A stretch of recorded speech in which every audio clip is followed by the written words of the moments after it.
The Thorne Legacy, a Curse Unveiled. The chill that snaked its way into Elias Thorne's bones on the night of his 25th birthday had nothing to do with the unseasonably cool June air, nor the overly air-conditioned private dining room where his family celebrated. He'd spent the evening enduring, rather than enjoying, another Thorne family gathering, a meticulously orchestrated affair of polite smiles and veiled power plays. His grandmother, Alara, a woman whose eyes held the wisdom and weariness of generations, had gifted him a silver locket. It was tarnished, plain, and surprisingly heavy, unlike the sparkling diamonds and polished gold that usually passed among the Thornes. "It was your mother's," she'd murmured, her voice a low rustle, her fingers brushing his. Elias, who'd never known his mother beyond a few faded photographs and his father's stoic silence, accepted it with a polite but detached nod. He preferred to keep his emotional distance from the Thorne legacy, a legacy he knew little about beyond its immense wealth and a certain eccentricity that seemed to cling to its members like an unwelcome scent, a faint whiff of something ancient and untamed beneath the veneer of modern civility. Elias Thorne's life had, until then, been meticulously curated, a path laid out with the precision of a blueprint. From the exclusive boarding schools to the Ivy League University, then directly into the gleaming glass towers of Thorne Industries, his destiny seemed preordained. His father, Arthur Thorne, a man of rigid expectations and even more rigid control, had already begun grooming Elias for the CEO position. Thorne Industries was a global conglomerate, a sprawling empire built on centuries of, well, Elias wasn't entirely sure what it was built on. Ancient land deals, whispers of uncanny luck, and an almost preternatural ability to acquire new ventures had propelled the Thornes to their current, unassailable standing. Elias often felt like a cog in a perfectly oiled machine, important but interchangeable, destined to perpetuate the family's prosperity without truly understanding its foundations. He was a creature of routine, of logic, of the predictable world, and the subtle shifts that began shortly after his birthday felt like an insidious invasion of his carefully constructed reality. The first sign was the dreams. They started subtly, fragmented visions of moonlit forests, ancient, gnarled trees, and the earthy, pungent scent of damp soil after a summer rain. He heard the rustling of unseen creatures, felt the phantom brush of leaves against his skin. Then came the whispers, guttural and formless, just at the edge of his waking consciousness, like forgotten echoes from a distant, primitive world. He attributed them to stress, to the creeping anxiety of a life he hadn't chosen but was expected to inherit, the crushing weight of Arthur's expectations. He was working longer hours, the pressure to prove himself mounting. A few strange dreams were par for the course, he reasoned. Then came the physical changes, insidious and unnerving in their gradual onset. His senses sharpened with an alarming intensity. The faint scent of jasmine from a neighbor's window box, once barely noticeable, became a potent, almost overwhelming aroma, each delicate petal's perfume discernible. The distant chirping of crickets outside his high-rise city apartment morphed into a symphony of individual notes, a chorus of distinct, so primal and powerful that it sent a cold jolt of terror through him. The dog, sensing the profound shift, whimpered, tucking its tail, and slunk away into the shadows. Elias stared at his trembling hands, the knuckles large and bony, the veins bulging beneath his skin, his fingers twitching with a latent power. His fingernails seemed to gleam unnaturally hard. The truth, ugly and terrifying, was beginning to coalesce, solidifying into a monstrous, inescapable certainty. He knew, with a certainty that chilled him to the bone, that he couldn't hide it or rationalize it away any longer. There was only one person who might understand, the one who had given him the locket, the one whose eyes held ancient secrets. He sought out his grandmother, Alara. He found her in the sprawling, dust-filled library of the Thorne estate, a vast room where the scent of aged paper and leather clung heavily in the air. She was seated by a towering, leaded glass window, surrounded by ancient, leather-bound tomes, their pages brittle with age. Her face, etched with fine lines, was illuminated by the single lamplight she read by. Her eyes, when they met his, held a knowing sorrow, a profound understanding that Elias had never seen in anyone else. "Grandmother," he began, his voice hoarse, strained, I need to ask you something. Something impossible." She simply nodded, her gaze unwavering, her expression unreadable yet compassionate. "It's happening, isn't it, Elias?" The bluntness of her words stole his breath, punching the air from his lungs. He felt a sudden, inexplicable relief, followed immediately by a fresh wave of terror. "What's happening?" he whispered, though he already knew, the word forming unbidden in his mind. "Werewolf." Alara sighed, a sound that seemed to carry the weight of centuries, of burdens long borne. She gestured to a worn, leather-bound book open on the small mahogany table beside her. Its pages were filled with faded script and intricate, unsettling illustrations of wolves and figures caught mid-transformation. "Sit, child. It's time you learned." She began to speak, her voice a low, steady murmur, weaving a tale that stretched back through the mists of time, centuries into the Thorne family's shrouded past. She spoke of their ancestor, Lyra Thorne, a woman of fierce spirit and untamed beauty, whose independent will had been as legendary as her striking appearance. Lyra had dared to love a man forbidden to her by tribal law, by the very fabric of their society. A man who was not entirely human, a being of the wild woods of ancient, forgotten magic. In a fit of jealous rage, a jilted suitor, a powerful shaman of a rival clan, had cursed Lyra's line. His magic had been twisted, infused with his bitter envy, binding them to the very wildness of their forbidden love. A curse of lycanthropy. "Every firstborn male," Alara explained, her voice low and somber, "is touched by it. It's a dormant seed, a latent power that lies hidden, sometimes for decades, sometimes for generations, and then, without warning, it manifests. Your father, his father, they were spared. The curse skipped them, perhaps because their hearts were less wild, less open to it. But it was always a matter of time before it returned, before the thread spun by Lyra's defiance found its next heir." Elias listened, his mind reeling, struggling to reconcile this ancient, fantastical narrative with the concrete, rational world he inhabited. Lycanthropy, werewolves. It was a fairy tale, a horror movie trope, something confined to the pages of fantasy novels and late-night movies. Not something that happened in his meticulously ordered life, certainly not to a scion of Thorne Industries. But as Alara spoke, the pieces of his recent, terrifying experiences clicked into place, a horrifying mosaic of undeniable truth. The dreams, the heightened senses, the primal urges, the shredded sheets, the inexplicable strength, the golden eyes. It all fit. "But why me?" he choked out, his voice a raw whisper. "Why now?" Alara's gaze softened with a profound sadness, her eyes misting slightly. "The curse seeks out the untamed heart, Elias. The one who carries the purest essence of Lyra's defiance. The one whose spirit, perhaps unknowingly, resonates most strongly with the ancient wildness. You, my dear boy, for all your father's attempts to mold you, have always had that spark." She paused, then added, her voice dropping to an almost inaudible whisper. "Your mother, she knew. She felt it even before you were born. She tried to prepare. The locket was hers, meant to guide you, to protect you, to connect you to what you would become." He fumbled with the locket, his fingers clumsy, trying again to open it, to find some hidden inscription or clue within its smooth, unyielding surface. But it remained stubbornly sealed, refusing to yield its secrets. "How do I stop it? Is there a cure? A way to break the curse?" he pleaded, a desperate hope clinging to his words.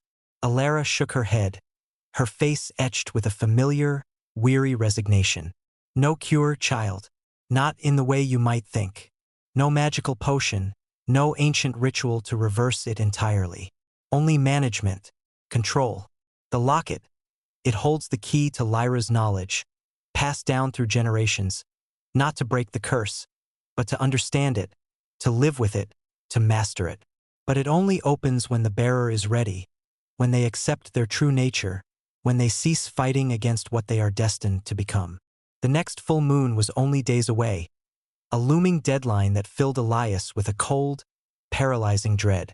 He retreated from the city, seeking refuge in a remote hunting lodge owned by the Thorne family, a sprawling, rustic cabin nestled deep within a dense, private forest. It was a place his father rarely visited, deeming it too primitive. Elias spent his days in a feverish study, poring over the ancient, brittle-paged texts Alara had given him. He scoured the faded script for any scrap of information, any hint of hope, any method of resistance. He learned of the lunar cycle, the precise celestial alignment that triggered the change, the horrifying mechanics of the transformation, the overwhelming, brutal power of the beast within. He read about the insatiable hunger that drove it, the terrifying loss of self, the primal urges that could lead to unspeakable acts, to bloodshed and madness. Fear, cold and sharp as a wolf's tooth, became his constant companion, gnawing at his sanity. He tried meditation, a desperate attempt to center himself, to find some anchor in the storm of his burgeoning instincts. He tried to open the locket again and again, his frustration mounting with each failed attempt, his fingers growing raw. He felt like a prisoner in his own skin, counting down the hours until his inevitable metamorphosis, a condemned man awaiting execution. The night of the full moon arrived, clear and bright, the celestial orb hanging like a giant, luminous pearl in the velvet sky, its light slicing through the dense canopy of trees. The lodge, usually a sanctuary of quiet solitude, now felt like a cage, its walls closing in on him. As the moon climbed higher, its light spilling through the windows, a searing, unimaginable pain shot through Elias's body. His bones cracked and shifted, elongating, reforming, grinding against each other with gruesome sounds. His muscles tore and reformed, thickening, rippling beneath his skin. A guttural scream ripped from his throat, raw and animalistic, a sound he barely recognized as his own, as the agonizing transformation consumed him entirely. He fell to the floor, writhing, his mind dissolving into a maelstrom of agony and primal instinct. He woke hours later, naked and disoriented, sprawled on the damp, cold forest floor, the chill of the morning dew clinging to his skin. His body was bruised and aching in every joint and muscle, but the pain was distant, almost an echo. His mind was a jumble of fragmented images, like a broken dream.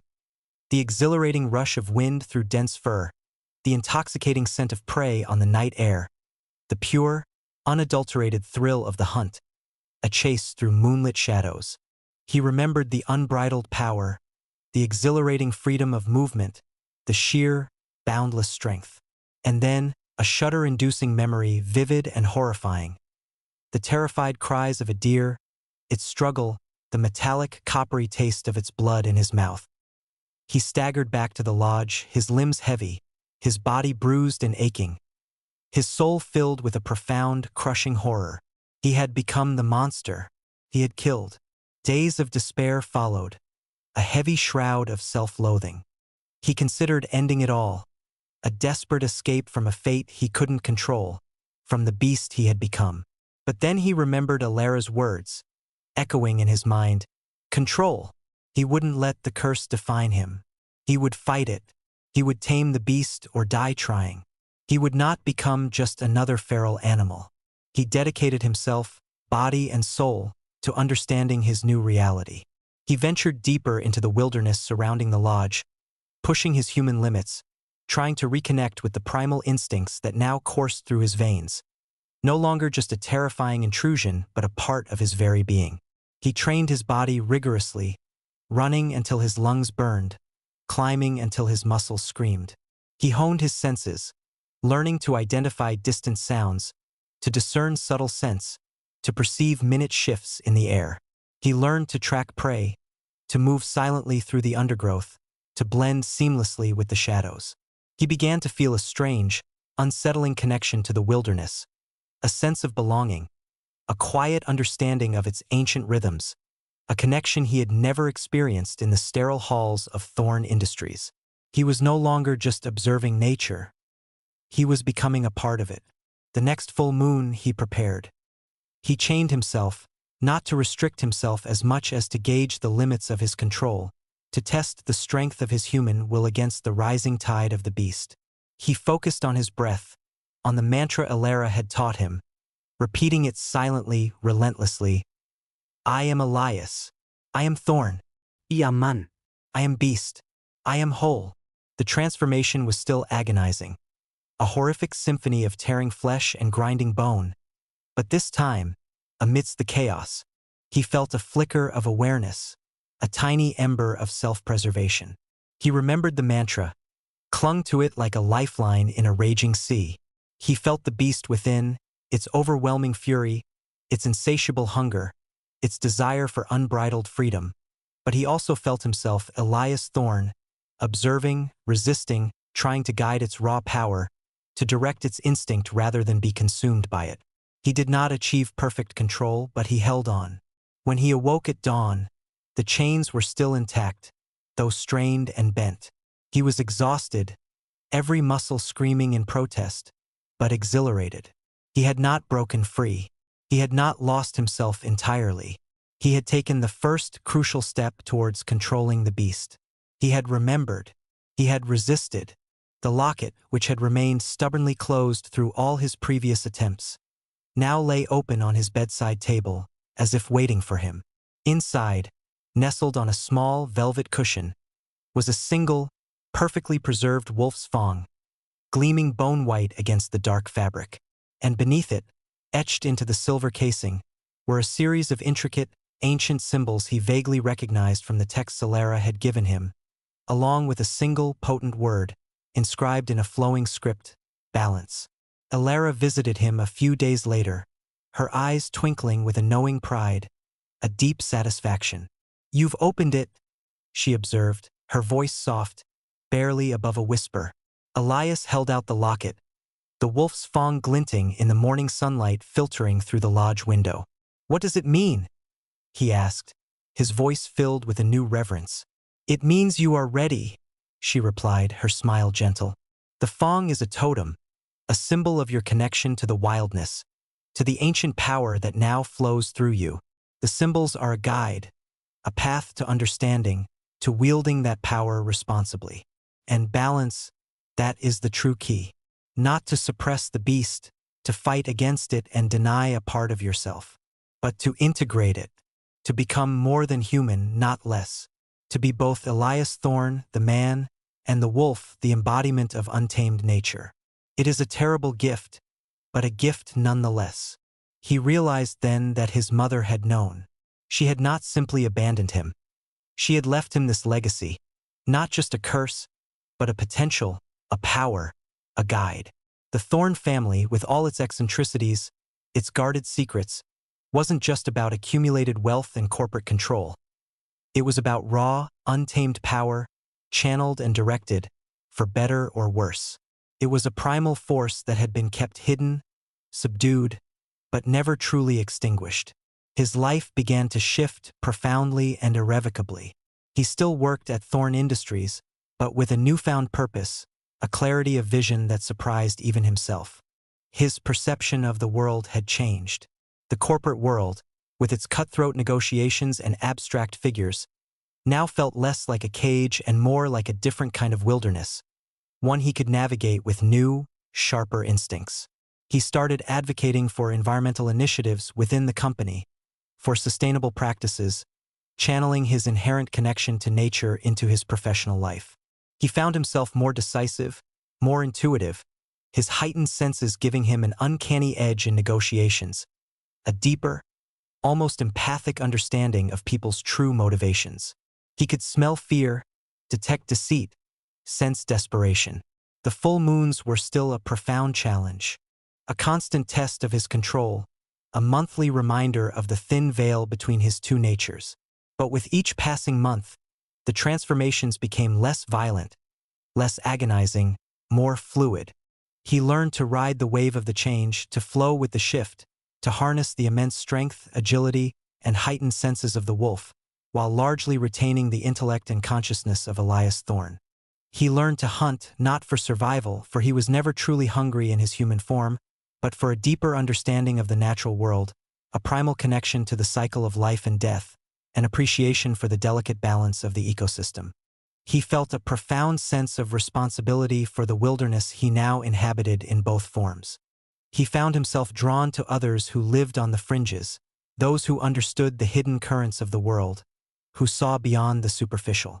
He met a woman, Lena, an independent ecologist with a quiet strength, eyes that missed nothing, and an unnerving ability to see beyond the surface, to intuit things. Slowly, cautiously, he found himself sharing his truth with her, drawn to her unwavering acceptance, her profound understanding. She didn't see a monster. She saw a man grappling with an extraordinary gift, a man seeking balance, a man who was truly becoming himself. She helped him understand the rhythms of the wild, the subtle nuances of animal behavior, further cementing his connection to the wolf within. His father, Arthur, while still bewildered by Elias's evolving priorities and increasingly unconventional methods, grudgingly acknowledged his son's growing effectiveness. Elias was still leading Thorne Industries, but on his own terms, forging a new path that subtly integrated his ancient heritage. He was building something different, something with heart and purpose, rather than just profit, something more attuned to the world, more resilient. The company began investing in conservation, in renewable energy, in land stewardship, initiatives that were both ethically sound and, surprisingly, immensely profitable thanks to Elias's unique insights. Elias Thorne, the next in line, was no longer just an heir destined to follow a pre-written script. He was a bridge between worlds, a guardian of the wild, a man who had faced his deepest fear and emerged, not broken, but transformed, whole. The curse was still there, a whisper of the beast beneath his skin, a powerful reminder of his unique heritage. But it was no longer a burden, no longer a source of terror. It was a part of him, a source of profound power, a testament to the enduring, wild legacy of the Thorne family, a legacy he was finally proud to carry forward. The moon still called to him each month, its silvery light a beacon, but now, when it shone full and bright, Elias Thorne answered, not with fear or despair, but with a quiet, powerful understanding of his place in the world, a true Thorne, truly balanced.